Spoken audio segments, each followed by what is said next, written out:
Graham, let's start with the media speculation that has hit the headlines over the course of the last 24, 48 hours with regards to Neil Maupay and why he wasn't involved at the weekend, an alleged incident after the game against West Brom. Is this all a storm in a teacup, or is there something more to it? Could you bring us up to speed with exactly what happened? Yeah, good way to put it. I think I spoke up before the game and spoke about tactical reasons, and I think when I use the word tactical, it can be it can be seen as like it's a 4-2-3-1 or a system or a formation, and sometimes you've got to make decisions that is the right for the group. I think there's sometimes mistakes are made and tempers are high and people are frustrated and emotional and you sort of want that really to a certain extent. We're in professional sport, the highest level, and sometimes the line, gets crossed, and it's about then how you react to that. There's no problem with Neil. It's something that we've dealt with as an incident, and we've sort of moved forward from it. He's been training with the group. He accepts that it wasn't his finest hour, but he's a young man that's gonna make mistakes, like we all do and have done, and he then takes responsibility for them, and we move forward as a group, and we're stronger for it. For you, Graham, as the manager, how frustrating is it on one hand to have to leave out a player who is your top goal scorer? But on the other hand, you must be pleased that there is passion and fight and desire to turn things around at the club. No, exactly, and I think it'd be nice if we could just sit here and everything's rosy and everything's good, but that's not my job. That's not what I'm here for. My job is to try to make the right decisions for the team, for the club, and for the individuals involved, to do them with the best intentions, to try to help people improve, to try to help people get better. And I think by doing that, then whatever it is, whether it's good or bad, it's just it isn't necessarily good or bad, shall I say? It's just what it is, and you have to deal with it. And I'm like I said, I'm happy with how we've responded. I'm happy with the way the group has reacted to everything, and we're moving forward. We'll start with the team news ahead of the game with Burnley then. So presumably Neil Maupay is back into contention to play and be involved. Yeah, he's been training with the group, and without revealing too much for Sean and my squad, he's available for selection. Ali Razor's trained as well today, so that's good for us. See how he reacts over the next couple of days. We've still got a couple more days as well.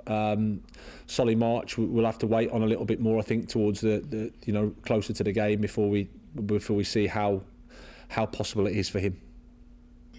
And when you look at this match, both sides perhaps haven't started the way they would have liked to in the Premier League this season. How defining could this be for Brighton?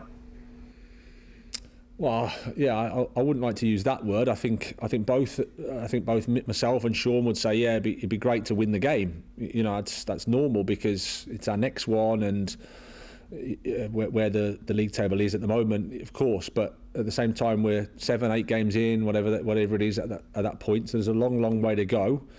From our perspective, we do always as we do, which is to try to focus on the next game, to try and focus on this game, to do our best to try to win, to have the respect of our opponent, because they'll be doing the same, and they've got some good players, and they've won points in the Premier League before, so we know all about their qualities. So we just approach it with that humility and at the same time ambition, because like you say, it'd be nice for us to get the 3 points. Quick word on Tariq Lamptey, if I may. He's had an incredible start to the campaign, the most fouled player in the Premier League. How pleased are you with his progress? And inevitably, when a player starts to do well, people start talking about them, and then the bigger clubs start to circle. Is there potential for a new contract to be offered fairly soon for a player that's been so good for you? Well, I think we've been delighted with Tariq since he's been here. It's great for to see a young player like him come in and grasp the opportunity. I think he fits in really well with our club, with our team.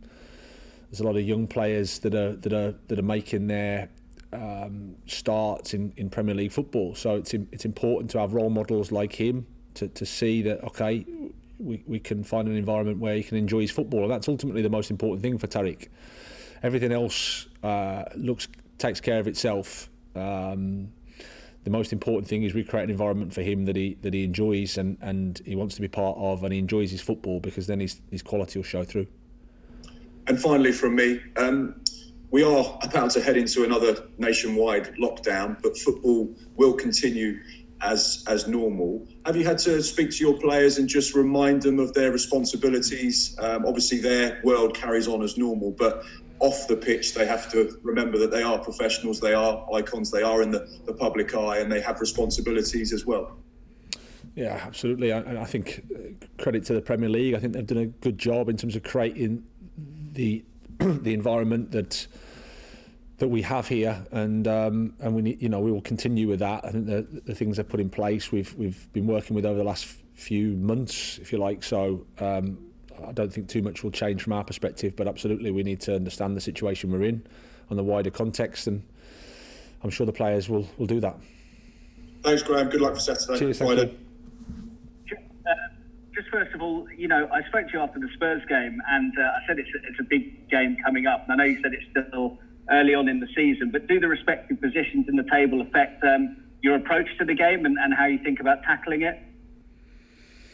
No, I don't think we look at the table in terms of how we approach the match. I think we look at the opposition we're playing, we look at ourselves, we try to play well, we try to do the things that we want to do, and like I said before, to respect the opponent and understand what they do and what they're strong at and maybe not so strong at. So I think that's the challenge, to focus on the match, not necessarily the external factors, which are the league table or whatever else it is. It's just to focus on the game.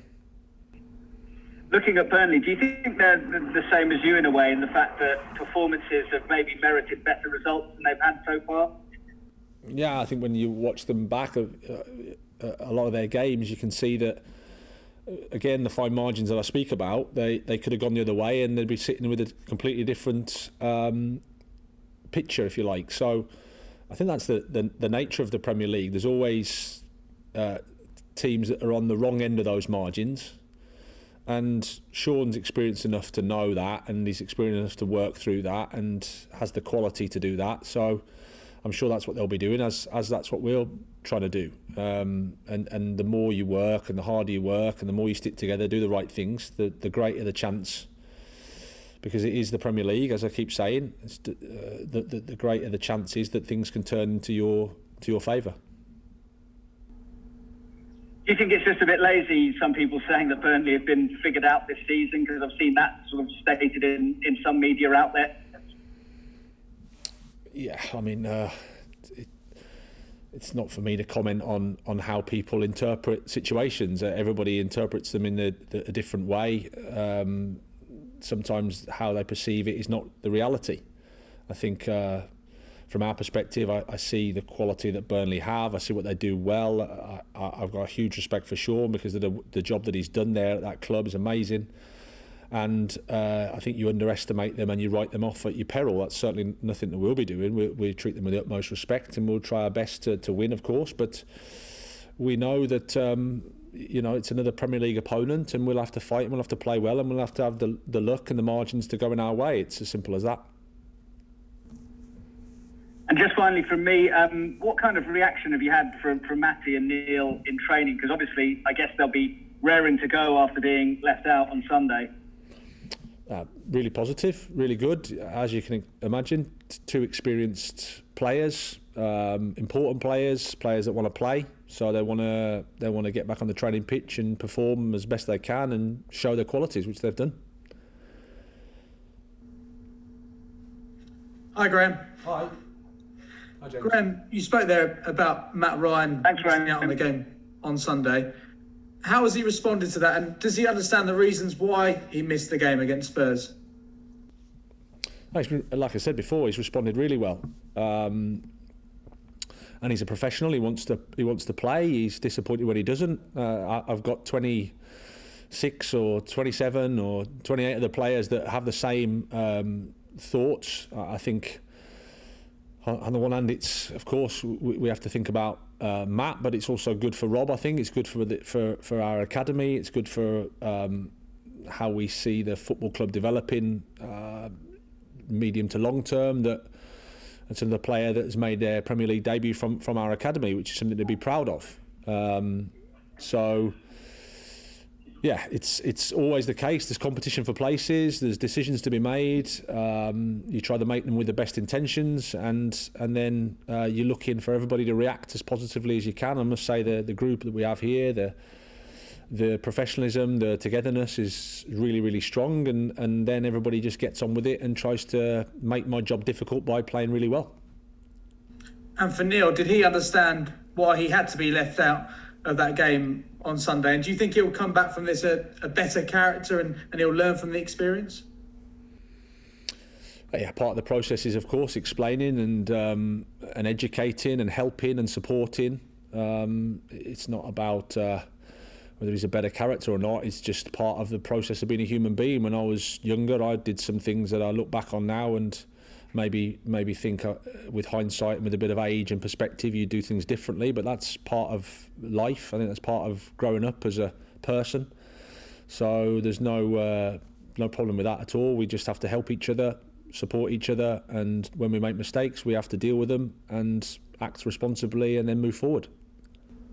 And just finally from me, Graham, no win in the league since that Newcastle game. But when you look at the performances that you've put together in recent weeks, do you feel like you're close to getting that elusive win?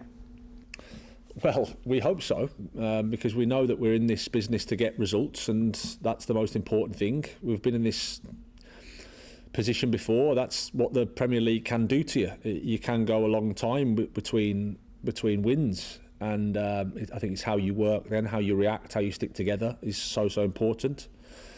Sometimes in football you can't control the result. That's what makes the game so beautiful. But what you can do is try to focus on your performance and try to work hard to improve and to take the next step forward. And that's what we're trying to do. And we'll try our best to take the 3 points. But again, I'm sure our opponent will be doing the same as well.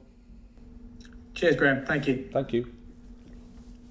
Hi there, Graham. You mentioned about results. You've only actually got one less point than you had at this stage last season. So is there a little bit of perspective needed in terms of this stage of the season? Well, I think if you compare the results, like in terms of the games we've played, I think as well, we're sort of where we were last year, pretty much. I'm talking if you the direct comparison with the fixtures. But yeah, I mean. I think that it's normal when results. We all want to win, Johnny. That's just the reality of it, isn't it? Believe you me, I want to win. My wife and my kids want me to win because they can see that the dad and the husband isn't particularly much company for them at the moment. And I'm sure it's the same with our supporters. It's the same for everybody involved in the club. At the same time, I think people have got to. Also, I think they appreciate the performances that we've been putting in. So it's not all doom and gloom, but it'd be nice for us to have some more points. And at the same time, we need to work hard to get those. Always respect the fact that we're in the Premier League and our opponents are talented and they have got quality and they're after exactly the same as us. So that's just part of the challenge. But we're so fortunate to be where we are, and I think you can look at it in a negative way, or you can look at it as a fantastic opportunity to develop your character, develop your resilience, develop your game, develop your club, develop your team. It's what we're here for. You mentioned resilience. That's a word that comes up when you talk about Burnley. Do you think Sean Dyche maybe doesn't get the credit that he deserves for what he's achieved at that club over the last couple of years? Yeah, I mean, again, I'm not sure. I don't read too much about what external people write about Sean Dyche, but from my own perspective, I was out of the country for a long time, and I look from the outside, and I just think it's a wonderful job that he's done there. An amazing job for where the club was to where it is now. I think too easily criticised for the wrong things. Don't look at the things they do really well. Football is not that complicated. It's about scoring one more goal than the other person, and they do that well. They've done that consistently well to get the points in the Premier League that they've got historically. They should be really proud of that.